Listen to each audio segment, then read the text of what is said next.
Hi everyone and welcome back. In this video I'll be unboxing the 1/100 scale Cycle Gundam full resin kit by Arc Studio. One of the gimmicks of this kit is the sheer size of it, and that it is advertised to be transformable, but we'll get into that in a bit. First thing to note though is that the boxes the kit comes in are made of very basic paper cardboard, so it's very flimsy and not at all sturdy. But inside the first box, you get a pack of nuts and bolts. These are for tightening the joints, so it's great to see, especially in a kit that is so heavy and transformable. Next are the resin parts. Being a big kit, the parts are also very big, and that's something I really like because they tend to be easier to handle in terms of sanding, painting, masking, etc. The casting quality is quite nice. I think because they are only producing in small quantities, I didn't get any casting defects, but your experience may vary, of course. And the surfaces are actually very smooth, so there won't be a lot of sanding smooth needed.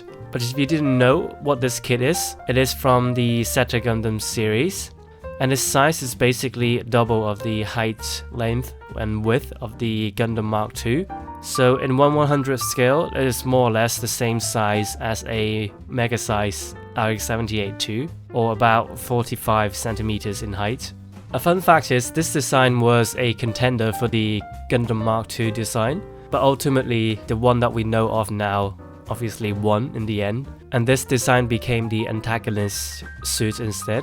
It comes with a sheet of decals as you expect. Most of these are very generic and not very useful for this kit.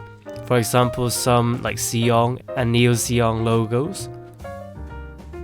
So let's look at the manual now, and again you get pieces of cardboard that are not bound together. So overall this kit is definitely lacking in the presentation. Here you get a few photos for parts checking.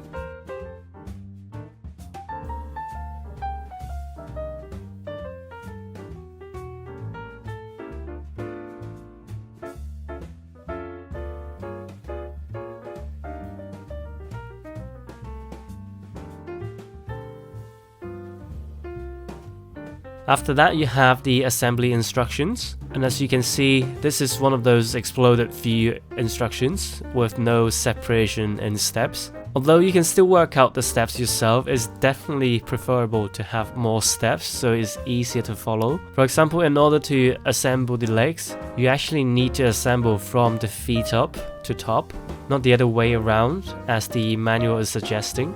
And after that, you get only 2 cards for the transformation, which again I'll talk about more later. But for now, let's get this kit built.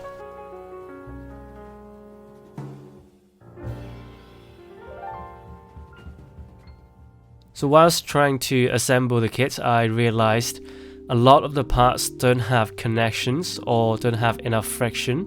So in order to make this kit sturdy, you'll need to spend a lot of time pinning the parts together. The second thing is, in the manual, it doesn't tell you when to use the nuts and bolts, which just seems very lazy. Although you can spot them easily when you see those nut-shaped cutouts. But after that, because they don't tell you which bolt to use, you have to basically trial and error with the bag of bolts that they give you, which come in all different widths and lengths. And my tip for the nuts and bolts is you need to screw in as tight as possible, because you'll want that amount of sturdiness. And then apart from pinning, you also need to thicken some joints to improve friction. So these are the frame parts for the legs, and you see everything is just so loose as is. There's no way it can stand just like this. So you can thicken with any type of super glue, but better with UV resin because it is just way faster. So just apply some UV resin on the parts, and then blast the resin in UV light, and it will harden in about half a minute. Again, you really want those joints to be as tight as possible in order for the legs to stay up.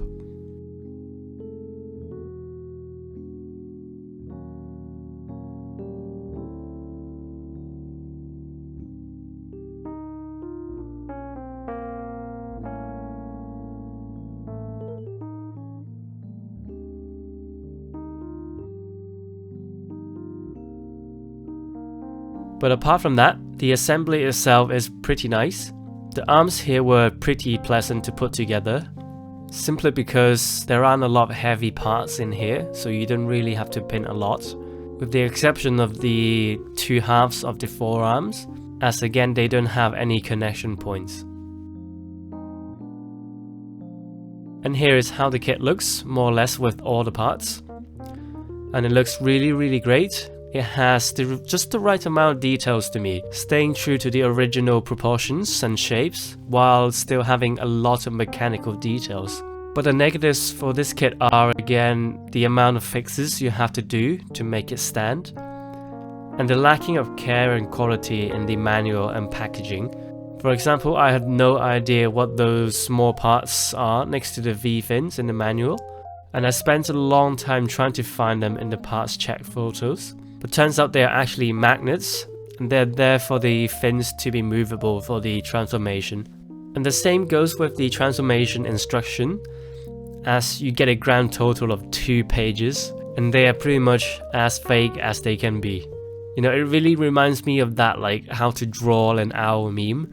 And notice they will only show you the steps for the legs and body, so you have to figure out what to do with the head, the arms and the shields on your own. And the transformation is more akin to parts transforming as opposed to a full transforming kit, meaning when you transform you actually take some parts out and swap out the others, etc. And you pretty much have to fully disassemble the whole kit to transform. So I would recommend just picking one form or the other to display and don't bother changing it after painting. Overall it looks really great, though just a pain to have to work out everything yourself. And just look at this amazing gimmick. You literally just blue tack it onto his face. Genius.